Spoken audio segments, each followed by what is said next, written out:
The planet had no name. At least, none that anyone still alive remembered. It was a place of silence. No wind, no birds, no distant echoes of life. Just endless gray rocks stretching beneath a dull, lifeless sky. Even the stars above seemed dimmer here, like they were afraid to look too closely. And in the middle of that dead world she lay dying. Her body shimmered faintly, pale silver skin cracked like broken glass. Dark blood, almost glowing, pooled beneath her. Her breath came in shallow, uneven gasps. She had been left here to disappear.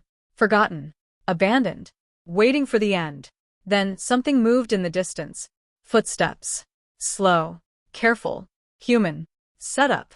Elias Vance wasn't supposed to be on that planet. His cargo ship, the Drifter, had taken damage during a routine supply run through the outer colonies. A storm, violent, unpredictable, had forced him to crash land on the nearest surface. That surface just happened to be this dead world. He had been surviving for 3 days. 3 long, silent days. His ship was barely functional. Communications were gone. Food was limited. Water, even worse. The planet offered nothing, no plants, no animals, not even microbes his scanner could detect. It was like stepping onto a grave. Elias moved cautiously across the terrain, scanning for anything useful. His suit filtered the thin, dusty air, but even through the helmet, he could feel the weight of the silence pressing against him. Just need parts, he muttered to himself. Something to fix the comms signal for help get out of here. But deep down, he knew no one was coming, not anytime soon. That's when his scanner beeped. A signal, weak but alive. Elias froze. Impossible. He checked again. The reading was unstable, flickering, but it was definitely biological. Something alive on a dead planet. His heart started to pound. Okay, he whispered. Okay, just go slow. He followed the signal, step by step, until he saw her. Inciting incident. She lay crumpled between 2 jagged rocks, barely visible against the gray landscape. At first, Elias thought she was some kind of machine. Her skin reflected faint light. Her limbs were too smooth, too perfect. But then she moved, just slightly. A weak, trembling motion. And he realized she wasn't a machine. She was alive. Elias rushed forward, dropping to his knees beside her. Hey, can you hear me? Her eyes fluttered open. They weren't human. They glowed. Soft violet, like distant stars. She looked at him, confused, afraid, and in pain. Please, she whispered, her voice barely a sound. Don't let them find me. Elias swallowed hard. Who did this to you? But she didn't answer. Her body went limp, unconscious. Elias stared at her for a moment, frozen between fear and instinct. He had no idea what she was. No idea if she was dangerous. No idea if helping her would get him killed. But she was dying, and he couldn't just walk away. All right, he said quietly. You're not dying here. Not today. He lifted her carefully into his arms and carried her back to the ship. Discovery. The moment Elias brought her inside, the ship's systems began reacting. Lights flickered. Panels glitched. His scanner beeped wildly. What the? He laid her down on the med table, quickly activating what little medical equipment still worked. The readings made no sense. Her biology, it wasn't just alien. It was impossible. Her cells were regenerating and decaying at the same time. Energy readings spiked and dropped in chaotic waves. It was like her body couldn't decide whether to live or die. Hang on, Elias muttered, working fast. I've got you. He cleaned her wounds, sealing the deeper ones with emergency gel. He injected stabilizers, though he had no idea if they would even work on her. For a moment, nothing happened. Then, her body reacted. A surge of light pulsed beneath her skin. The ship's systems flickered again. Elias stepped back.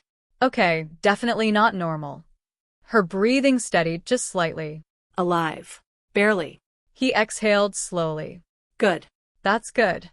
He sat beside her, watching carefully, waiting, trying to understand what he had just brought into his ship. and into his life. Rising bond.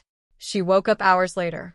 Elias was sitting nearby, half asleep in his chair when he heard her voice. Human? He jolted upright. You're awake. She looked around slowly, her glowing eyes scanning the room. Fear returned instantly. You brought me here, she said weakly. Yeah, Elias replied. You were dying out there. She tried to sit up, but winced in pain. Easy, he said gently. You're not exactly in great shape. She studied him. Suspicious. You should not have helped me. Elias gave a small shrug. Too late now. Silence filled the room for a moment. Then she asked, why? He blinked. Why what? Why would a human save something they do not understand? Elias leaned back slightly, thinking. I don't know, he admitted. Maybe because you needed help. That's usually enough for me. She stared at him, as if she had never heard something like that before. My kind, she said slowly. We do not trust humans. Fair enough, Elias replied. Most humans don't trust aliens either. Another pause. Then, quietly. I am called Lyra. Elias smiled faintly. I'm Elias. For the first time, her expression softened. Just a little. Over the next few days, something unexpected happened.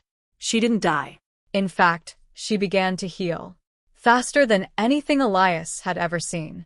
Her wounds closed. Her strength returned. And with each passing day, she became more alive. They talked. Not constantly, but enough. Elias told her about Earth. About humans. About how messy and imperfect they were. Lyra listened. Carefully.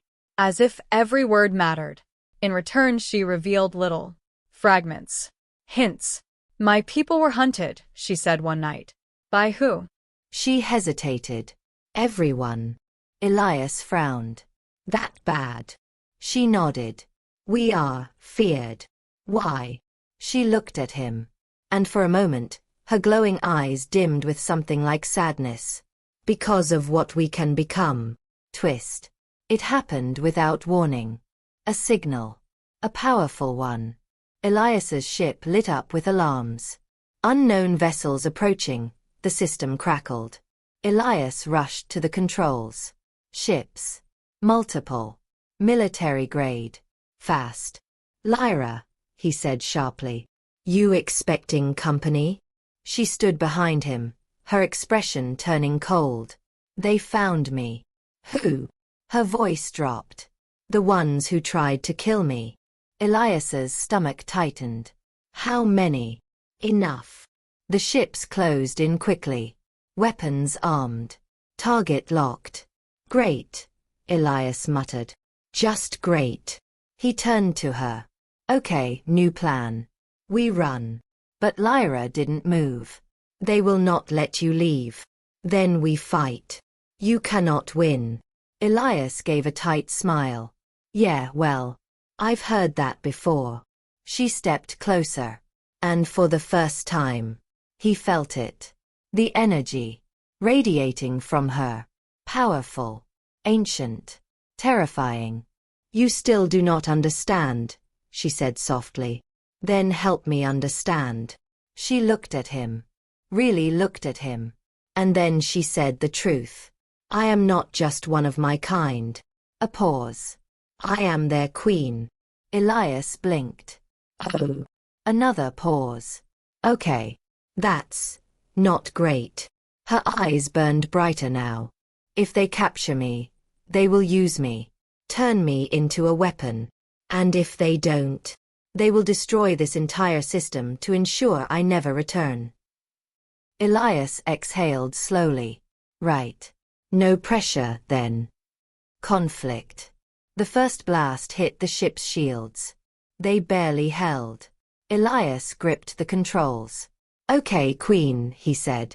Any ideas? Lyra stepped forward. Her body began to glow. Not softly anymore. Bright. Blinding. They fear me, she said. Good. But I have never fully awakened. Elias looked at her. What does that mean? It means, she whispered, I might not survive it. Another blast shook the ship. Time was running out. Elias made a decision. No, he said firmly. She turned to him. You will die if I do nothing. And you might die if you do something stupid, he shot back. So let's not jump to that. She stared at him. Conflicted. You would risk everything, for me? Elias met her gaze. Yeah, he said simply. That's kind of what we do. Something changed in her expression. Not fear. Not sadness. Something deeper. Trust. Climax. The enemy ships moved in for the final strike. Weapons charged. No escape. Elias powered up the last of the ship's energy. All right, he said.